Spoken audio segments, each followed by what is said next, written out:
بيك يا صديقي، انا مازن مصطفى ودي مازون الحكاوي والرغي على القهاوي، والنهارده معانا حكايه جديده.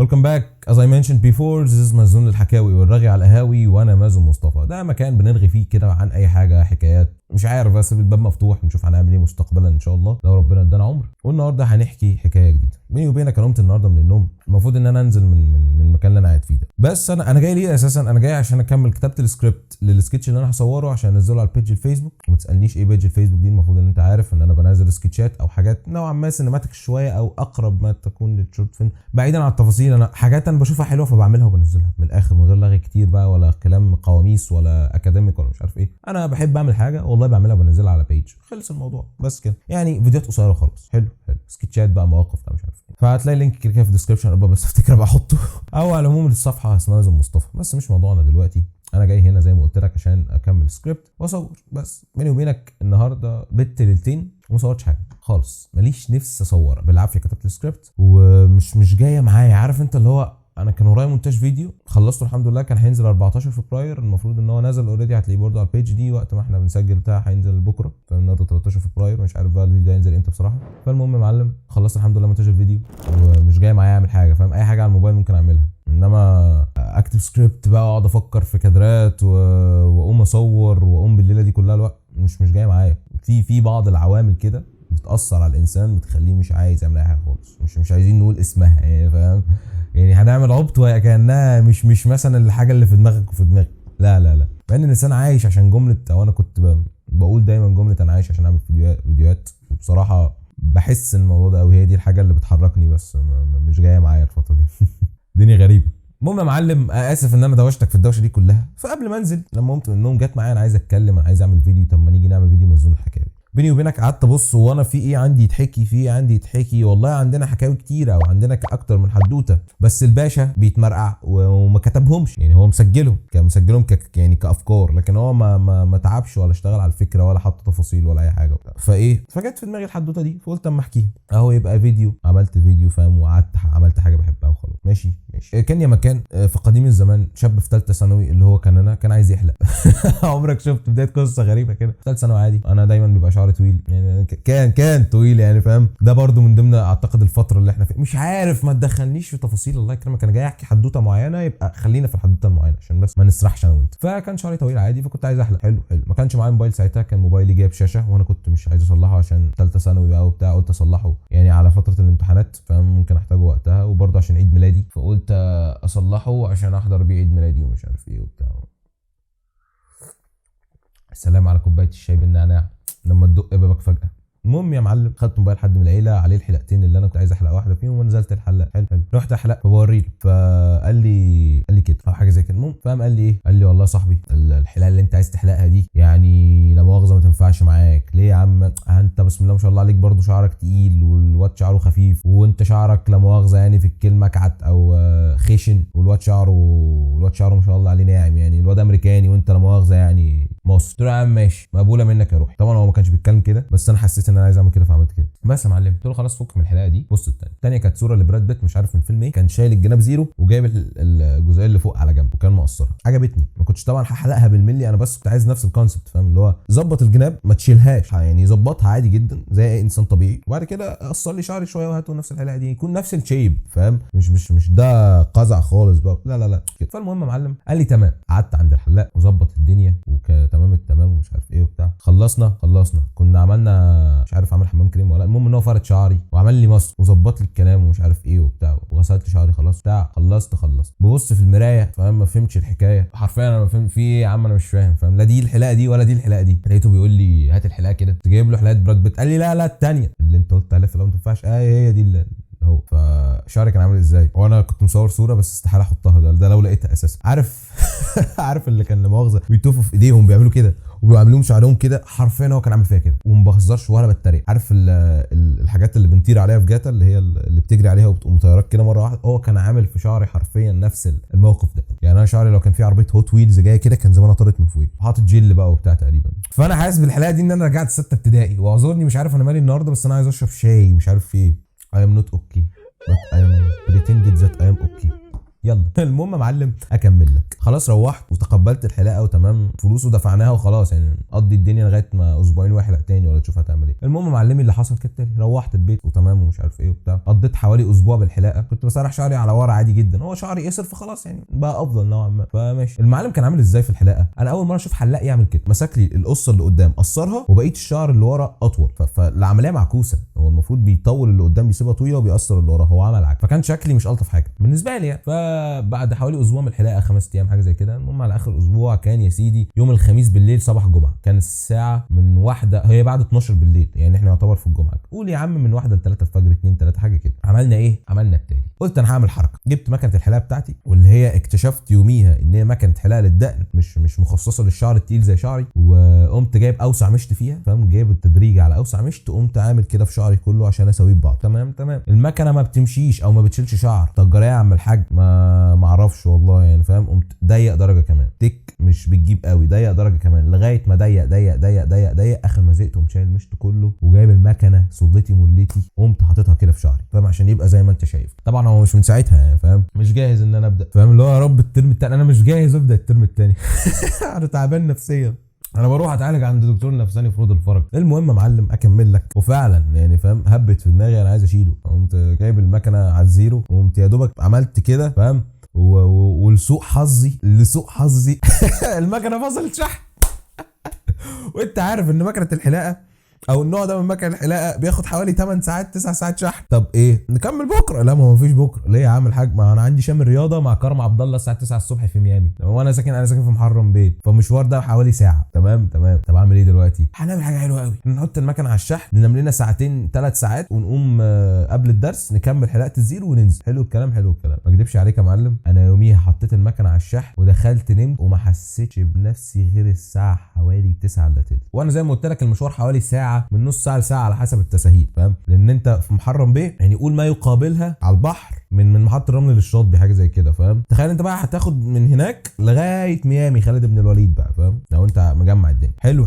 بعدين ولا قبلين قمت قايم ولابس بسرعه واخد حاجتي للشمل بتاع الرياضه وبتاع، ولبست ايس كاب. تمام. ما هو لازم البس ايس كاب، انا شعري بايظ، انا حرفيا في حته من هنا متاخده كده زيرو وشعري بايظ، فقمت لابس ايس كاب ونزلت رحت الدرس، امتحنت شمل الرياضه الحمد لله، وقمت خالع. المفروض ان انا كنت هروح احلق قبل الصلاه بس تقريبا ما لحقتش، قلت احلق بعد الصلاه. طب وانت مستعجل على ايه؟ ما انت خلصت الامتحان وعديت يومك. لا ما هو انا يومي لسه ما بدأ، انا كان ورايا حاجتين تانيين يومها، اللي هم المفروض ان انا اليوم ده بعد الصلاه على طول عندي ايفنت في اللهم صل على النبي في مركز ثقافه الانفوشي اللي هو في بحري. حلو. وبعد الايفنت ده رايح اقابل يحيى عزام، اللي يقال والله اعلم ان انا بعمل فيديوهات زي دلوقتي، ومش عارف انا مين اللي مطلع الاشاعه الغريبه العجيبه دي، وانا يمكن انا اللي مطلعها، فاهم. ما اكدبش عليك، الموضوع من كتر ما انا بحب القصه مش تسمعها، اعتقد ان انا بدات اتشبه بيها عن غير قصد، ودي حاجه يعني هي لذيذه ومش لذيذه ان انا بحبها، ومش لذيذه لان انا المفروض يكون ليا بصمتي الخاصه، فقشطه. المهم نكمل، فاهم، وانا حاسس ان انا محتاج كوبايه شاي كمان، مع ان انا تقريبا امبارح دخت وانا قاعد في الشقه لوحدي من كتر الشاي، فتمام. المهم نخش في الموضوع عشان ما نسرح. حلو اكمل لك. فانا المفروض دلوقتي اروح على الايفنت، طب ما انا عايز احلق، ما كانش في وقت قوي، فاضطريت ان انا اعمل ايه، قمت لابس نفس الايس كاب ومكمل ورايح الايفنت. تقريبا لو لقيت الصوره بحطها لك وهحكي لك بقى بقيه اليوم حصل. يحيى عزام كان هيعمل ايه لما نيجي وقتها بقول لك، او احكيها لك دلوقتي عشان نبقى خلصنا من التفصيله من التفصيل الصغير دي وما ننساش. يحيى عزام كان جاي عصير الكتب في سموحه اليوم ده من 3 ل 5 او من 5 ل 7 مش متذكر، بس كان في رقم 5 في الموضوع انا فاكر يعني. وانا كان عندي بروجكت تبع سيفل ورك انا كنت مقدم فيه وانسحبت منه لاسباب ما، دي ممكن نحكيها في قصه ثانيه من ضمن حاجات السيفل ورك يعني، وما كملتش فيه، فاهم. فالسيفل ورك خلص، السيزون ده خلص، وانا بقى ايه لقيت الكلوزنج بتاعه واصحابي كانوا فيه، فقلت لهم اجي، قالوا لي تعالى وبتاع وقشطه. رحت حضرت معاهم الكلوزنج اللي هو كان ايفنت اللي في مركز ثقافه الانفوشي ده في بحري، وتمام قاعد، فتعزم عليا واتقال لي مازن، يعني دي كانت اجمل عزومه ممكن حد يعزمها على انسان في حياته او عليا انا يعني تحديدا، تيجي تصور معانا. عارف سبونج بوب لما كان بيتفتح له العلبه اللي فيها البتاع اللي بيعمل بيها دي كده وبتلمع ذهب او اللي هي بتنور، انا اتعامل معايا نفس الموقف، مازن تيجي تصور معانا، كان ده مجمل الحديث يعني، وادوني كاميرا. يا نهار ابيض انت بتتكلم جد ولا بتهزر ولا ايه؟ طبعا دي فيها كلام، وانا جاي عشان اقعد، وانا كنت جاي احضر اشوف الدنيا بتقول ايه، بس ده عرض ما يترفضش، ده بجد بالنسبه لي عرض ما يترفضش، حطني في مكان مكان واديني كاميرا وانا بص هروق عليك بجد. انا انسان يعشق التصوير، بس اديني كاميرا مش بالموبايل يعني. بيني وبينك رحت قضيت اليوم وصورت والدنيا لذيذه، ما اكدبش عليك، خدت الكاميرا ورحت وظبطت الدنيا وصورت وقضيت اليوم، وحرفيا اليوم ده كان من اجمل ايام حياتي، فاهم؟ وقتها او في الفتره دي مش عارف، انا دماغي مش مجمعه حاجه فعديها. حلو صورت وقضيت اليوم. بعد ما خلصت اتعرفت على البريزيدنت بتاعت المبادره وقالت لي انت معانا في السيزون الجاي. حلو والله الكلام ده. قمت داخل فعلا معاهم السيزون اللي بعده، وكان كلام جميل وكلام رائع، ودخلت كاتش ار ومش عايز احرق تفاصيل، ممكن بقى نبقى نخلص الحوارات دي كلها في حلقه تانية لوحدها. حلو بعدين يا معلم ولا بلين، انا قعدت وصورت وخلصت وحاسس ان الحلقه خلصت وانا بموت فيها. لسه صورت بصراحه اليوم ده. واليوم ده عارف العبثيه، هو اليوم ده كان عبثي بشكل غريب بجد. تخيل اللي هو من بالليل انا داخل هبت معايا، قمت حالق شعري فشعري باظ، فقمت نازل طول اليوم قضيته بالكابتشو، ورحت قضيت اليوم كده. وهي لسه جايه في دماغي حالا بصراحه ان مش دايما الدنيا لازم تكون بيرفكت وتمشي على المسار المطلوب.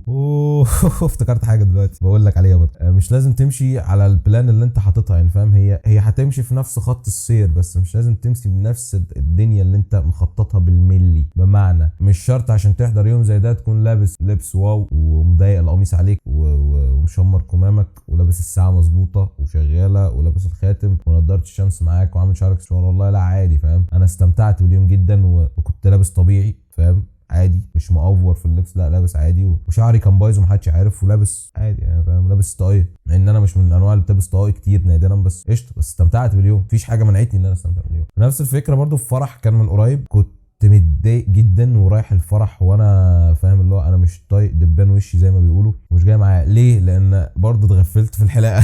انا تقريبا عندي تروما من الحلاقين. اتغفلت، كان شعري كبير جدا وقتها، كان فعلا شعري كبير جدا، وانا كنت مقضي استشوار ودقني كانت ضخمه جدا، تقريبا كانت اضخم من دي. واتقال لي مازن انت ما ينفعش تخش باب القاعه بالمنظر ده. طبعا مش كده، بس انا جاي معايا اعمل كده. فتمام يا معلم ماشي قشطه. والله رحت، انا هعمل ايه؟ انا رايح اقصر الطراطيف واظبط الجناب والدقن، انا هتولى امرها. انا كنت مربي شعري ليه؟ كنت مربي شعري المفروض ان انا كنت بجهز نفسي الفيلم قصير بكتبه، فاهم؟ وما خلصش حتى الان. فتمام ماشي يا دنيا، ماشي يا دنيا، داخل على 20 وما عملتش حاجه في حياتي، ماشي. فيا سيدي العبره ايه؟ عشان ما اطولش عليك وقول طول، وانا ما بصدق حد يقول لي طول، انت حظك وحش. اليوم ده انا كان شعري ما كانش افضل حاجه، والبدله كانت جديده والقميص كان جديد برضو مع البدله، ما ظبطتهوش. فانا كنت رايح حاطط تصور في دماغي ان انا هخش الفرح القميص مظبوط واخد الشيب بتاعي وشعري ما مظبوط ومش عارف ايه وبتاع. بصراحه ما فيش اي حاجه من ده حصل. ما انكرش ان شكلي يوميها كان حلو، بس شكلي ما كانش حلو بالنسبه لي، ما كانش ده الشكل اللي انا كنت متخيله لنفسي، ما كانش ده اللي انا مستنيه، وده اللي كان مزولني، فاهم؟ مع ان لما تيجي تبص زمان ما ده ما زولنيش ليه. انا استمتعت بالفرح واستمتعت بيوم التصوير، ومش فاهم في ايه اللي اختلف هنا عن هنا. ده انت هناك كنت كارثه، انت لو حد شد الكابتشو كده انت حرفيا شعرك بايظ، انما هنا انت شعرك حلو، بس هو مش الستايل اللي انت كنت عايزه، بس مش اكتر. فمش فاهم، مش عارف بصراحه. تساؤل جبتك. فمش عارف، تساؤل كده وحاجه ممكن اسيبها لك انت تبقى تتساءلها. ليه الانسان بيسخط على اللي بيحصل وما بيتقبلوش، مع ان لو تقبل اللي حصل وسايس نفسه وعدى اموره كل حاجه هتظبط وهتبقى 10/10، هيقضي الحاجه اللي هو عايزها يعني. وبعدين اصل هقول لك على حاجه، احنا بناخد خبره في الاول وفي الاخر، فاهم؟ احنا بناخد خبره. بس والله الفرح ما ظبطش معايا في شكلي، خلاص عرفت انا المره الجايه هظبط ايه في شعري وهظبط القميص من دلوقتي وبتاع، وبتمشي، فاهمني؟ فكمل لك القصه، مع ان كل ده يعتبر في نفس السياق، فقشطه يعني. يوميها خلصت بصراحه وكنت مبسوط جدا جدا جدا، وان شاء الله يعني افتكر احط لك الصور بتاعت اليوم ده او الصوره اللي اتصورتها ايا يكن. فيا معلم قمت نازل ايه، انا عايز انزل اساسا دلوقتي. فيحيى عزام ايه اللي حصل؟ اللي حصل كالاتي، ان يحيى للاسف اليوم اتلغى، مش فاكر ايه الديتيلز اللي حصلت بصراحه، بس ما حصلش اليوم اللي كنا مستنيينه وما جاش عصير الكتب تقريبا. فانا بقى عندي الايفنتين او الحدثين، اللي هو بتاع درس الصبح والايفنت بتاع بعد الظهر اللي هو بعد الصلاه، وقضيته والدنيا جميله. وانا مروح او بالليل بقى قمت عامل ايه زي ما انت شايف، قمت شايل شعري زيرو. بس طبعا وقتها كنت من غير دقن، كنت فتى املس دفعه جديده، فاهم؟ ربنا يستر عليا لو هاخد العسكريه الترم ده بجد. منظري وانا شايل الدقن وسايب الشنب بس، يا نهار ابيض بجد، يا نهار ابيض عليه العوض من العوض يا جدعان. بس يا سيدي I think that's all.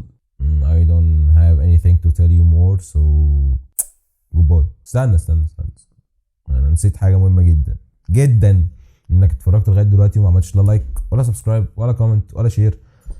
مش عارف بصراحه اذا كانت القصه عجبتك ولا لا، بس هي حاجه حبيت اتكلم فيها وارميها كده وخلاص، عشان كنت عايز اعمل ده فعملته. فاهم؟ بعض الاحيان مش لازم يكون في سبب عشان تعمل حاجه، بعض الاحيان لازم، مش لازم، بس انت هتعمل حاجه عشان انت عايز تعمل كده وما تسالش عن سبب. فاهم حاجه؟ اتمنى تكون استمتعت ووصل لك حاجه من الفيديو ده، من الرسائل الخفيه المجهوله اللي العالم كله بيحاول يوصلها لك وانت مش واخد بالك. وبس كده يا سيدي، انا مازن مصطفى ودي مازن الحكاوي.